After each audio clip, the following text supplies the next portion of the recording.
नमस्कार। स्वास्तिक ज्योतिष केंद्र में आपका स्वागत है। कोरोना महामारी ने पूरा विश्व को हिला कर रख दिया। 2019 के अंत में शुरू हुआ, 2020 पूरा चला, अभी फिर नए नए रूप आ रहे हैं, दुनिया को हिला कर रख दिया। दुनिया की अर्थव्यवस्थाएं भी हिली, स्टॉक मार्केट भी हिली। मार्च 2020 में बहुत अच्छा करेक्शन आया, market Sensex, BSE Sensex, Nifty बहुत नीचे चले गए थे, पर उसके बाद बहुत तेज़ी से रिकवरी भी अच्छी आई है। अभी फरवरी महीने में, पिछले महीने सेंसेक्स जो है 52,500 के ऊपर और निफ्टी 15,400 के ऊपर चला गया। ये फरवरी में जो हाई लेवल्स हैं ये मार्च 2020 के लेवल से लगभग दुगने हैं, पर इसमें कुछ डेंजर सिग्नल भी आ रहे हैं। जैसे 26 फरवरी शुक्रवार को सेंसेक्स 1900 पॉइंट से ऊपर और निफ्टी 568 पॉइंट गिरा। हालांकि सोमवार से बुधवार के बीच में 3 दिनों में ही उससे कहीं ज़्यादा रिकवरी कर ली। हम कहेंगे, कई बार ऐसी बातें उठती हैं, क्या निकट भविष्य में मार्केट क्रैश होने वाला है। कई लोग मार्च में, कई लोग अप्रैल में और कई लोग 2021 में मार्केट के क्रैश होने की संभावनाएं, बड़े बड़े एक्सपर्ट भी कह रहे हैं कई। हालांकि अधिकतर नहीं मानते, कुछ लोग कह रहे हैं। आज हम इसकी चर्चा करेंगे। पहले स्पष्ट कर दें कि हम कोई मार्केट के एक्सपर्ट नहीं हैं, बिल्कुल भी। ना हम फंडामेंटल एनालिस्ट हैं, ना टेक्निकल एनालिस्ट हैं। हम ना ब्रोकर हैं, ना सब ब्रोकर हैं, कोई एक्सपर्ट नहीं।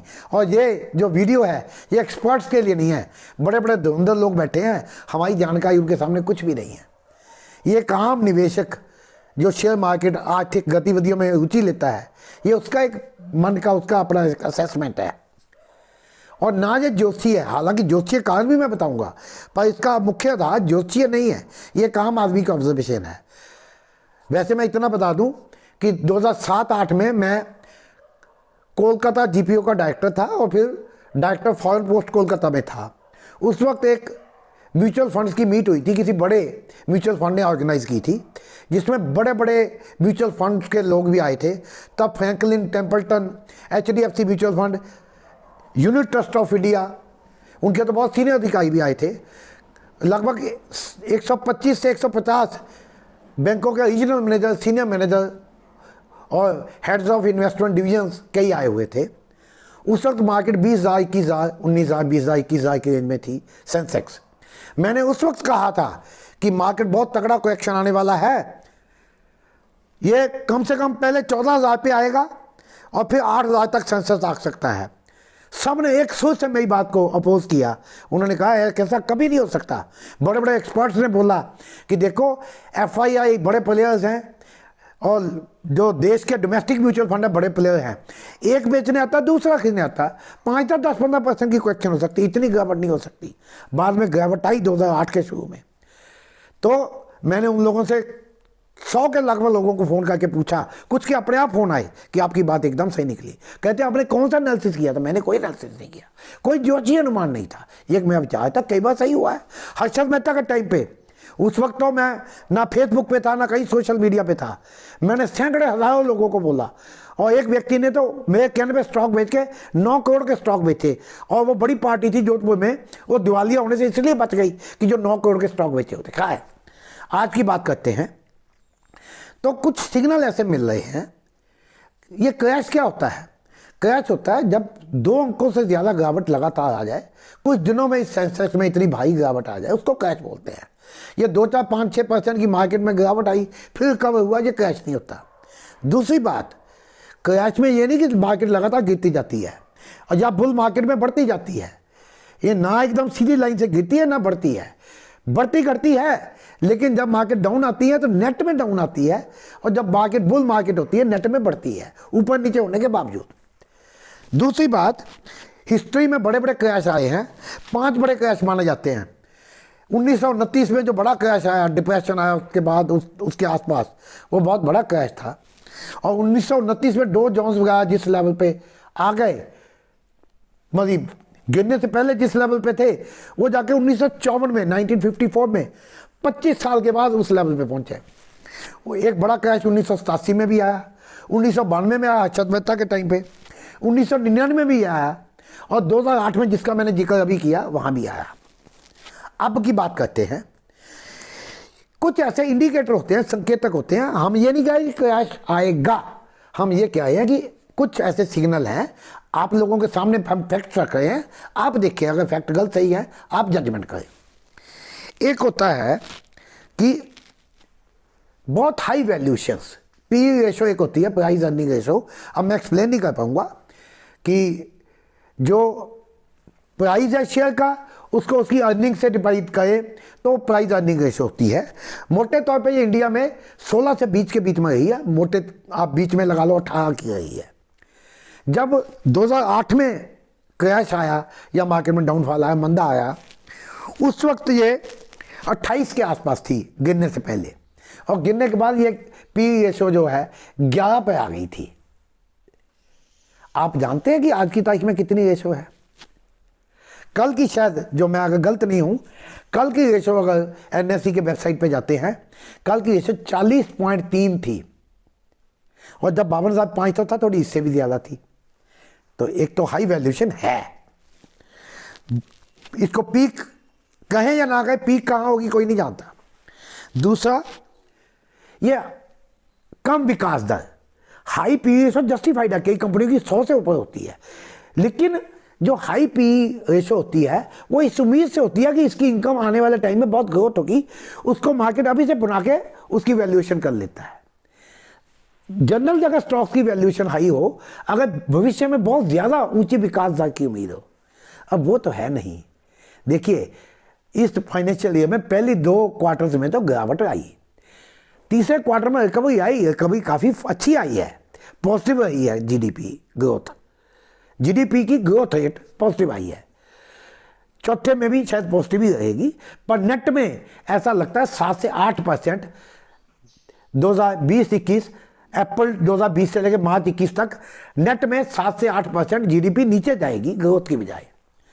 21-22 में 11-12% भी रह सकती है, लेकिन अगर हम उससे पिछले साल से लगाएं 2 सालों में तो 4% ही बढ़ी ना, 7-8% नीचे चलेगी, बीच में 11-12%। 2 साल में नेट ग्रोथ तो 4% आई। ये तो अगर 10-12% की ग्रोथ रेट हो, 9-10-11-12% हो, तब इतनी पी वैल्यू जस्टिफाइड है।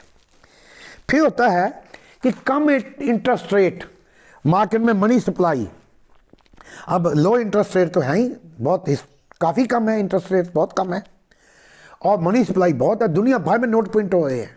इन्फ्लेशन जिसको कहते हैं pumping of money, America, Japan, सारे यूरोप, भारत भी अब करना पड़ रहा है। हाई डेफिसिट फाइनेंस करने के लिए चाहिए, खर्चा चलाना है, टैक्स कम आ रहे हैं, डेवलपमेंट चाहिए, ग्रोथ के लिए एक्सपेंडिचर खर्चा करना चाहिए।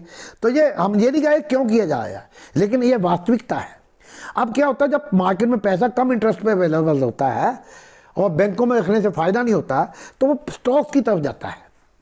फिर आती डिमांड एंड सप्लाई, मार्केट में जो शेयर्स हैं वो तो उतने ही हैं, मार्केट कैपिटलाइजेशन जो है सो है। हालांकि इंडियन मार्केट की, भारतीय मार्केट की डेप्थ बड़ी है, आगे से कहीं ज़्यादा लिक्विडिटी है, कई ज़्यादा प्लेयर आए हैं, लेकिन फिर भी पैसा बहुत आ रहा है। फॉरेन इन्वेस्टर्स, FIIs कई हज़ार करोड़ रुपया पिछले 5-6 महीने से धड़ाधड़ इन्वेस्ट कर रहे हैं, 20-25-30 हज़ार करोड़ रुपया हर महीने डाल रहे हैं मार्केट में, लेकिन ये उतनी जल्दी भागते भी हैं, और जब बेचने पे आते हैं, और ये तो एक 0.25%, 0.5% यील्ड बढ़ जाए अमेरिकन बॉन्ड्स में, उधर इंटरेस्ट रेट का थोड़ा सा मूवमेंट आए तो एकदम हज़ारों करोड़ रुपया निकाल लेते हैं। तो आज की तारीख में वो हालत नहीं है, क्योंकि मार्केट में इतने प्लेयर हैं और उनके पास पैसा है, देश के म्यूचुअल फंड ऐसे हैं, इन्वेस्टर हाई वैल्यू इन्वेस्टर्स हैं, एक बेचने आता है दूसरा खरीदने आता है, उस तरह का फॉल संभव नहीं है, पर यह सिग्नल है कि मार्केट में लिक्विडिटी ज़्यादा है। फिर डिमांड एंड सप्लाई अपने आप को बैलेंस करती है। आज पैसा ज़्यादा है, शेयर्स कम है, लेकिन इसको देख के मार्केट में नए नए इश्यूज आएंगे। कंपनी देखेगी ये वक्त है अपनी कैपिटल बढ़ानी है, मार्केट में लेके आओ इश्यूज, आपने भी लग गए हैं और कई बड़े प्रीमियम पे लिस्ट भी हुए हैं।